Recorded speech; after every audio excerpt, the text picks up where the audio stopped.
खबर फिर अच्छे से लेंगे हम। ये जहांगीर के घर वाले भी खड़े हैं, उसको बता देना कायदे से। ये बार बार जो खबरें आ रही हैं कि आसपास के जितने भी लोग हैं अच्छी तरह से समझ लें कि अगर किसी ने बदमाशी करी तो उनका कायदे से इलाज किया जाएगा।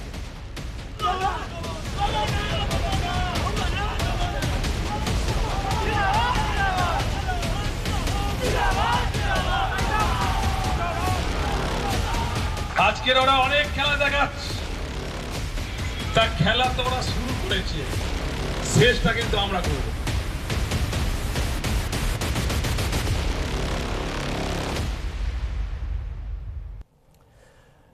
नमस्कार, आप देख रहे हैं बात इंडिया की। मैं हूं प्रवीण तिवारी। बात इंडिया की में आज बात होगी बंगाल की।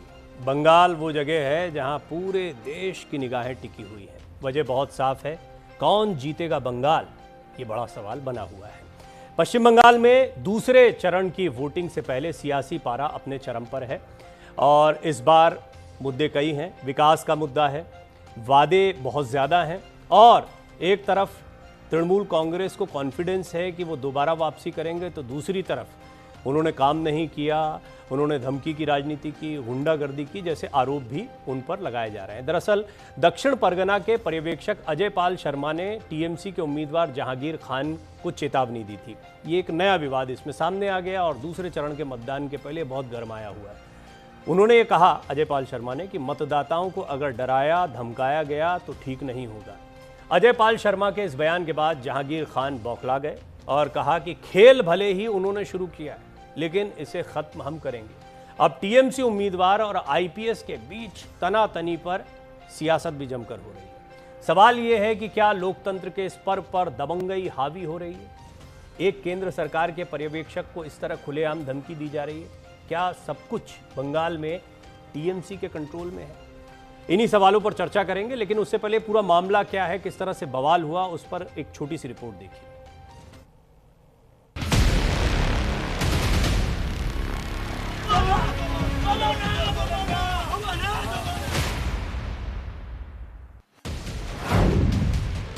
चुनावी पारा हाई, आईपीएस वर्सेस टीएमसी की लड़ाई।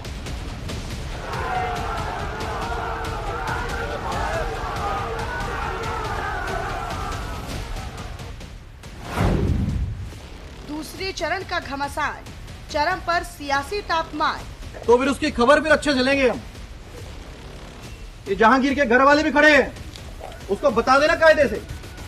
ये बार बार जो खबरें आ रही हैं कि उसके लोग धमका रहे हैं। बंगाल में चुनावी गर्मी, वोटिंग से पहले गुंडागर्दी।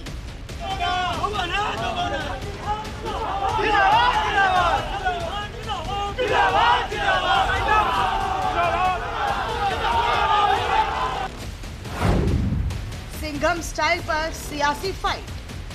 अगर कहीं से खबर आ गई कि किसी ने कोई खुराफात करने की, किसी को परेशान करने की कोशिश की है, तो फिर उसकी खबर भी अच्छे से लेंगे हम।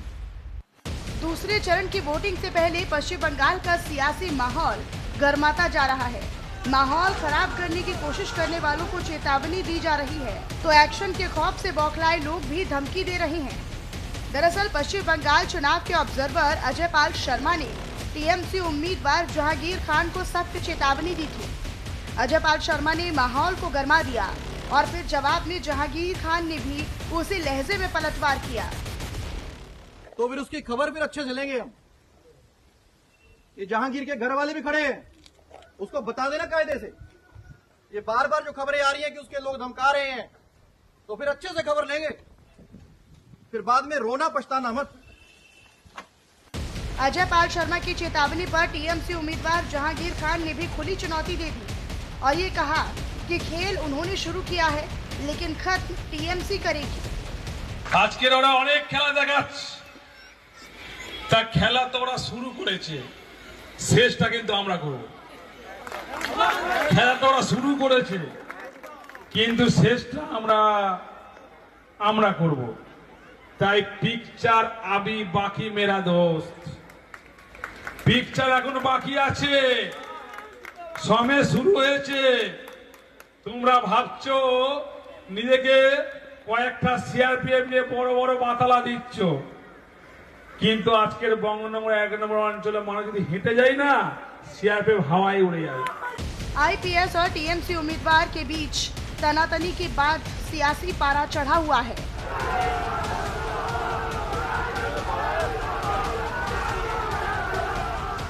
बात सिर्फ बंगाल तक सीमित नहीं है।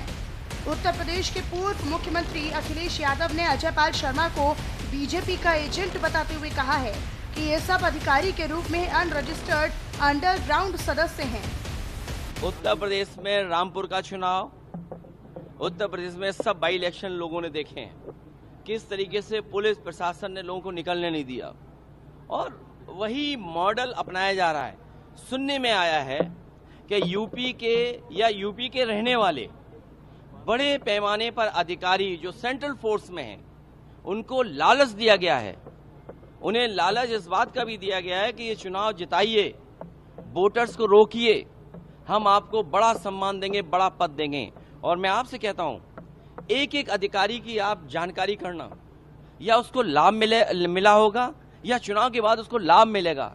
बंगाल में चुनाव हो और बवाल ना हो, गुंडागर्दी ना हो, हिंसा ना हो,